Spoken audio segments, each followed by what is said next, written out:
क्या आपने कभी सोचा है कि एक ऐसा सुपरस्टार जिसे सालों तक WWE यूनिवर्स का सिर्फ नेगेटिव रिएक्शन ही मिला, लेकिन कुछ ही सालों बाद वही सुपरस्टार WWE हिस्ट्री का सबसे डोमिनेंट चैंपियन बन गया। ये सिर्फ रोमन रेंस की कहानी नहीं है, ये उस रात की कहानी है जिसने रोमन रेंस को हमेशा के लिए बदल दिया। रोमन रेंस एक ऐसा नाम जिसे आज द ट्राइबल चीफ के नाम से जाना जाता है, लेकिन एक वक्त था जब हर एरिना में रोमन रेंस की एंट्रेंस से पहले ही हमें WWE यूनिवर्स का नेगेटिव रिएक्शन सुनाई देता था। फैंस उन्हें एक्सेप्ट ही नहीं करना चाहते थे।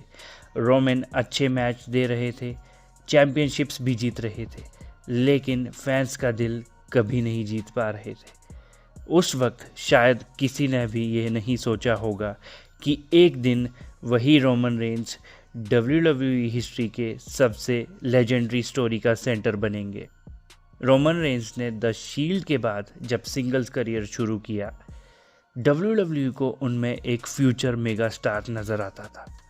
उन्होंने रॉयल रंबल मैच भी जीता, रसलमेनिया काफ़ी बार मेन इवेंट की और चैम्पियनशिप्स भी जीती।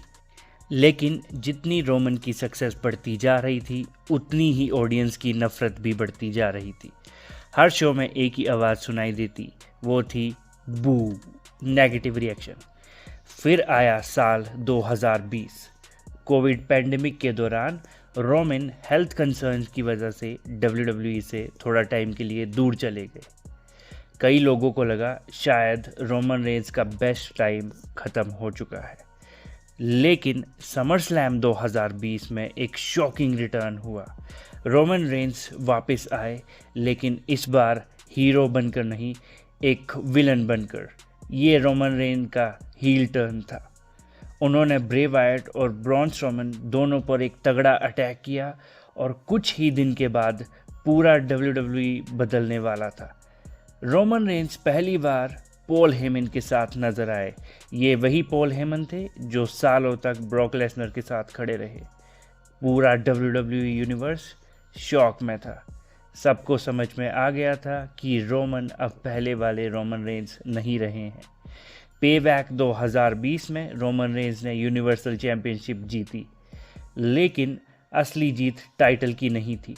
असली जीत थी उनका नया कैरेक्टर। द बिग डॉग का कैरेक्टर ख़त्म हो चुका था और उसी रात द ट्राइबल चीफ का जन्म हुआ। फिर शुरू हुई ब्लड लाइन की कहानी। सबसे पहले रोमन के सामने आए उनके ही कज़न जे उसो। रोमन रेंस ने जे उसो को हराया ही नहीं, बल्कि उनको मजबूर किया उन्हें अपना ट्राइबल चीफ एक्नॉलेज करने के लिए। यहीं से ब्लड लाइन की फाउंडेशन रखी गई। बाद में जिमी ऊसो, सोलो सिकोआ और भी काफ़ी मेंबर्स ब्लड लाइन के साथ जुड़े और ब्लड लाइन WWE की सबसे डोमिनेंट फैक्शन बन गई। इसके बाद रोमन रेंस को रोकना लगभग नामुमकिन था।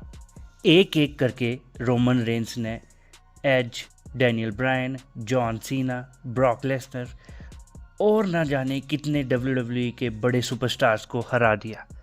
रोमन का चैंपियनशिप रेन 1316 दिन तक चला। मॉडर्न WWE हिस्ट्री का सबसे लेजेंडरी टाइटल रेंस में से एक।